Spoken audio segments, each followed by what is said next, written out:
Video बघत असलेल्या प्रत्येकाला महाप्रपंचतर्फे तेजस तुंगारचा सप्रेम जय शिवराय, सप्रेम जय श्रीराम. मित्रांनो, व्हिडिओला सुरुवात करण्या अगोदरच काही जणांचे आभार आधीच व्यक्त करून टाकूया. सुरेश जैन सर, धनंजय वैद्य सर, यानंतर शरद थोरात साहेब, सच्चिदानंद धामनकर, राजेश भगत, विक्रम पाटील, वैजनाथ दोने, शैलेश महाजन आणि अनिल जोशी या सर्वांनी कर्करोगग्रस्त रुग्णांच्या औषधोपचारांसाठी, अन्नदानासाठी, विद्यार्थ्यांच्या शालेय शिक्षणाच्या व साहित्य खरेदीसाठी आणि आपल्या बळीराजासाठी सहकार्य केलेलं आहे. मित्रांनो, आपल्याला देखील हात जोडून विनंती आहे की आपण देखील या सत्कर्मामध्ये सहभाग नोंदवावा आणि यथाशक्ती आपल्या इच्छेनुसार, मर्जीनुसार जे योगदान देता येऊ शकतं ते निश्चित द्या. ट्रान्झॅक्शन केल्यानंतर त्याचा स्क्रीनशॉट परिवाराच्या व्हॉट्सअपवर पाठवा, म्हणजे यांच्याप्रमाणेच आपल्याला देखील पावती देण्यात येईल. हात जोडून विनंती आहे मित्रांनो, माणुसकीचं दर्शन घडवण्याची ही वेळ आहे, तेव्हा नक्कीच पुढे या. आजचा मुद्दा हा टिपू वर्धन सपकाळ यांच्या अवतीभोवती फिरणारा आहे. म्हणजेच हे काँग्रेसचे जे गुलाम आहेत ना सगळे, ह्या गुलामांना हे कळलं पाहिजे की आपले नेते हे कसे भंपक आहेत आणि आपल्या नेत्यांना अजिबातच कुठल्याच गोष्टीची माहिती नसते किंवा यांच्याकडे अक्कल नावाचा जो प्रकार आहे हा अजिबातच नाहीये. हे टिपू वर्धन सपकाळ म्हणजेच हर्षवर्धन सपकाळ जे काँग्रेसचे प्रदेशाध्यक्ष आहेत महाराष्ट्राचे, दुर्दैवाने, होय दुर्दैवच म्हणावं लागेल हे महाराष्ट्राचं. त्याचं कारण असं आहे की यांचं राजकीय कारकीर्द काहीच नाहीये, यांचं राजकीय कर्तृत्व देखील काहीच नाहीये नरेंद्र मोदी, देवेंद्र फडणवीस यांना नावं ठेवण्या व्यतिरिक्त. तर यांना टिपू वर्धन का म्हणतोय आम्ही, त्याचं कारण असं आहे की छत्रपती शिवाजी महाराज जे आपलं आराध्य आहेत, ज्यांना आपण दैवत मानतो, त्या आपल्या आराध्य दैवताची तुलना यांनी टिपू सुलतानशी केली मध्यंतरीच्या काळामध्ये आणि त्याच्यानंतर नाक घासत माफी सुद्धा मागितलेली आहे. कान धरून माफी मागितली, मागावीच लागणार. महाराष्ट्रामध्ये राहता तुम्ही आणि छत्रपतींची तुलना टिपू सोबत करता, तेव्हापासून यांचं नाव टिपू वर्धन पडलेलं आहे.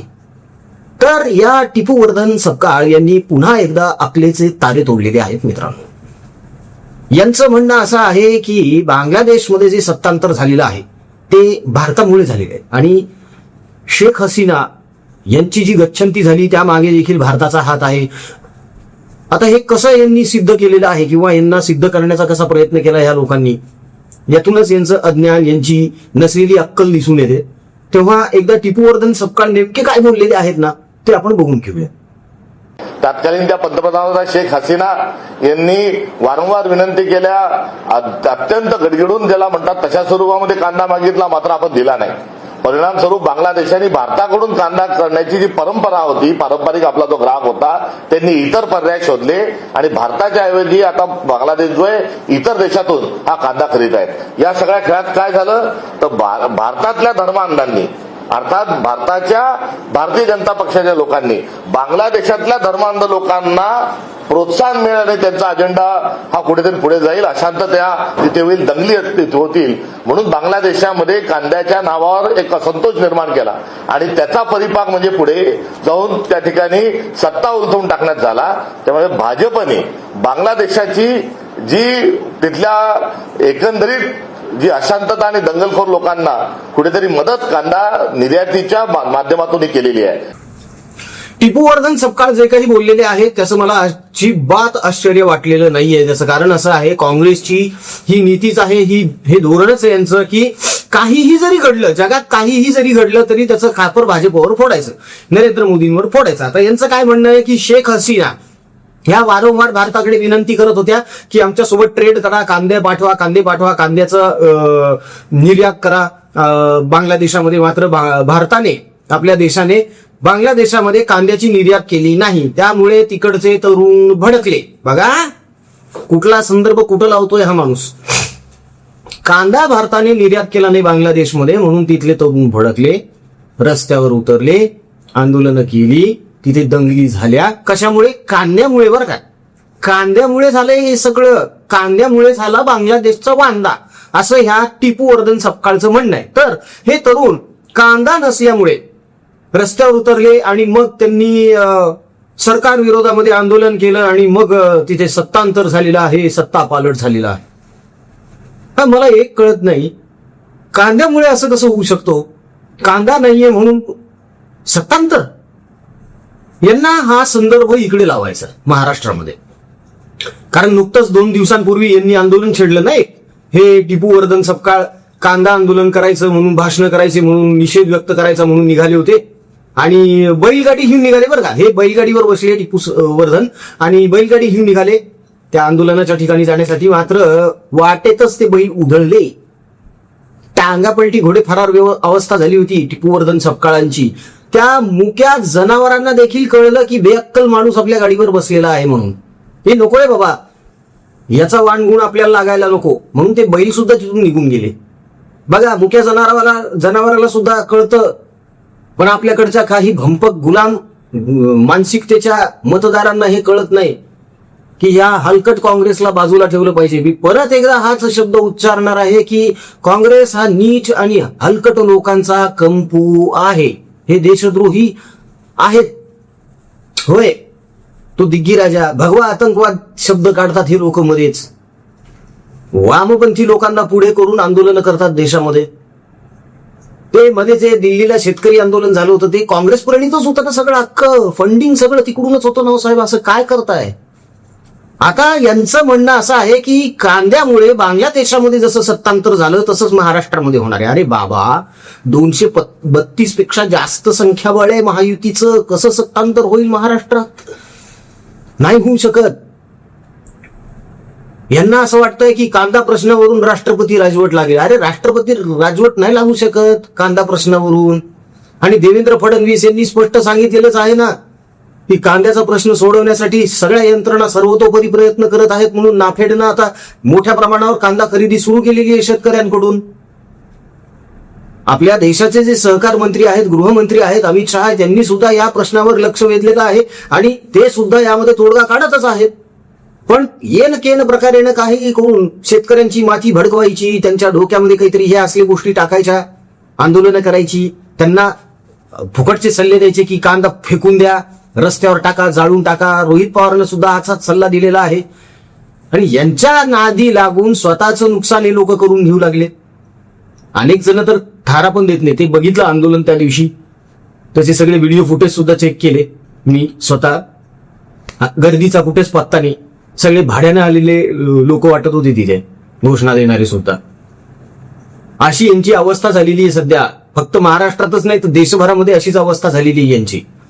तरी सुद्धा यांना अजूनही अपेक्षा आहे की काहीतरी चमत्कार घडेल आणि नरेंद्र मोदी यांचं केंद्रातलं सरकार गडगडेल. असं होणं अजिबात शक्य नाहीये. युद्धजन्य परिस्थिती आहे सध्या तर. आणि अख्खा देश, हे लोक जरी नसले तरी देशातले बहुसंख्य लोक सध्या नरेंद्र मोदी यांच्या सोबत ठामपणे आहेत. आणि हे दिसून येत आहे. तुम्ही कुठल्याही पेट्रोल पंपावर जा, रांगेत उभ्या असलेल्या एखाद्या माणसाला विचारा, तुम्ही प्रश्न करा, का रे बाबा काय झालं, तुला त्रास होतोय का? तो म्हणेल हो त्रास होतोय साहेब, पण मी रस्त्यावर नाही उतरणार. त्याचं कारण असं आहे, जगावर संकट ओढवलेलं आहे, आपल्यावर ओढवलं येतात काय. अशा परिस्थितीमध्ये आपण देशासोबत उभं राहायचं नाही तर काय करायचं मग? या मानसिकतेमध्ये मोदी सरकारनं देशाच्या जनतेला आणलेलं आहे.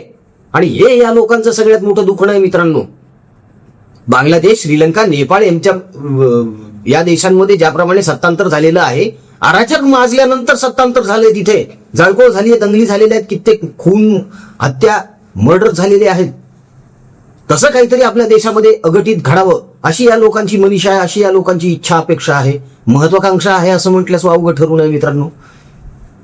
तेव्हा हे टिपू वर्धन सपकाळ जे आहेत, हे जे काही बोललेले आहेत, यांनी जे काही अकलेचे तारे तोडलेले आहेत, यातून यांची नीच प्रवृत्ती दिसून येते मित्रांनो. की किती हलकट असावं एखाद्याने. त्याचं मूर्तिमंत जिवंत उदाहरण म्हणजे हे. कुठला संदर्भ कुठे लावायचा हे सुद्धा या लोकांना आता सुचत नाहीये, सुधरत नाहीये. इतके हे भंजाळलेत, इतके पागल झाले, हे वेडे झाले. अशीच परिस्थिती राहिली तर हे कदाचित कपडे फाडून रस्त्यावर येड्यासारखे इकडे तिकडे हिंडत बसतील. काय करावं हे सुचत नाहीये म्हणून. कारण अवस्थाच अशी झालेली आहे या लोकांची, यांना कळतच नाहीये की सरकारला आता कोणत्या मुद्द्यावर घेरण्यात यावं. यांचे सगळे हातखंडे फेल होत आहेत, यांचे सगळे टूलकिट्स फेल होत आहेत, यांचे सगळे खोटे नरेटिव्ह सणकावून आपटतायत. हे यांचं खरं दुखणं आहे आणि त्यामुळे या सगळ्यांचा मूळव्याध ठणकायला लागलेला आहे. अजून ठणकू द्या, काही हरकत नाही, काही फरक पडत नाही. जे देशाभिमानी आहेत, जे राष्ट्राभिमानी आहेत, ज्यांचं या मातीवर प्रेम आहे, या भारत मातेवर प्रेम आहे, जे मनापासून वंदे मातरम म्हणतात, भारत माता की जय म्हणतात ना, ते देशासाठीच जगणार आणि ते देशामध्ये अराजक निर्माण करणार नाहीत, याची खात्री आहे. कारण हा देश संस्कारांचा देश आहे मित्रांनो, महापुरुषांचा देश आहे, आदर्शांचा देश आहे. ह्या लोकांनी कितीही काड्या करण्याचा प्रयत्न केला तरी हे यशस्वी होणार नाहीत. ही काळ्या दगडावरची रेग आहे मित्रांनो. बाकी या बाबतीमध्ये आपलं काय मत आहे जाणून घ्यायला मला निश्चितच आवडेल, तेव्हा लगेच कमेंट्स करायला सुरुवात करा. तुमच्या कमेंट्सचा आदरच आहे मित्रांनो. जाता जाता परत एकदा विनंती आहे, आपल्या परिवारातर्फे आपण कर्करोगग्रस्त रुग्णांचे औषध उपचार करत आहोत. हालाकीच्या परिस्थितीत असलेल्या त्यांच्या नातेवाईकांसाठी अन्नदान करत आहोत. शेतकऱ्यासाठी दैनंदिन गरजेच्या वस्तू पाठविणे, त्याच्या गुरांच्या आणि पोरांच्यासाठी चारा पाण्याची आणि जेवणाची व्यवस्था करणे, सोबतच विद्यार्थ्यांचं शिक्षण हे शालेय साहित्य विकत घेऊन आपल्या 71 दत्तक घेतलेल्या विद्यार्थ्यांपर्यंत पोहोचवणे असे काम सुरू आहे. यामध्ये आपली नितांत गरज आहे आपल्या सहकार्याची, पाठिंब्याची. तेव्हा दिल्या गेलेल्या जीपे फोनपे क्रमांकावर आपल्या इच्छेनुसार मर्जीनुसार आपल्याला जे योगदान देता येऊ शकतं ते निश्चित द्या मित्रांनो. आपल्या थोड्याशा सहकार्याने कुठेतरी खूप मोठा बदल घडत आहे एखाद्याच्या आयुष्यात, याची जाणीव असू द्या आणि मन मोठं करून पुढे या. व्हिडिओ आवडला असेल तर व्हिडिओला लाईक करा, कमेंट्स करा, शेअर करा, चॅनलला सबस्क्राईब करा. जय हिंद, जय महाराष्ट्र, वंदे मातरम, जय शिवराय, जय शंभूराजे, जय भवानी, जय जगदंब, भारत माता की जय, जय श्रीराम.